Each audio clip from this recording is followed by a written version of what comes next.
अस्सलाम वालेकुम नाज़रीन। मारूफ टिकटॉकर हरीम शाह ने पाकिस्तान पीपल्स पार्टी के रहनुमा से शादी कर ली। हरीम शाह ने अपनी गुफ्तगू में बताया है कि उन्होंने पीपल्स पार्टी के रुकन सिंध असम्बली से शादी कर ली है। ताहम फिलहाल हरीम शाह की जानिब से शोहर का नाम नहीं बताया गया। हरीम शाह का कहना है कि वो जल्द शोहर का नाम और शादी की तफसीलात के हवाले से जल्द ही अपने मदाहों को आगाह करेंगी। हरीम शाह ने हाल ही में इंस्टाग्राम पर भी मुबैना तौर पर अपने शोहर के साथ हाथों की तस्वीर शेयर करते हुए खुदा का शुक्र अदा किया था। इन्होंने कैप्शन में लिखा था अल्हम्दुलिल्लाह।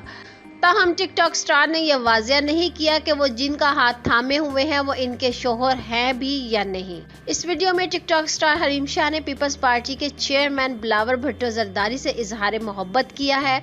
वीडियो जो देखते ही देखते मकबूल हो गई। वीडियो में हरीम शाह को तुम चले आओ पहाड़ों की कसम लिप सिंगिंग करते हुए देखा जा सकता है। वीडियो में हरीम शाह जहां बिलावल भुट्टो जरदारी की मोबाइल में मौजूद तस्वीर को गले लगाती दिखाई देती हैं, वहीं वो रोमानवी गीत पर रक्स भी करती दिखाई देती हैं। इंस्टाग्राम पर हरीम शाह की जानिब से शेयर की जाने वाली इस वीडियो को आप भी मुलाहिजा कीजिए। तो नाजरीन, इस वीडियो को लेकर अपनी कीमती राय का इज़हार नीचे कमेंट्स बॉक्स में ज़रूर करिएगा। वीडियो को लाइक करने के साथ साथ चैनल को भी सब्सक्राइब कर दीजिएगा ताकि लेटेस्ट अपडेट सबसे पहले आप लोगों तक पहुंच सके।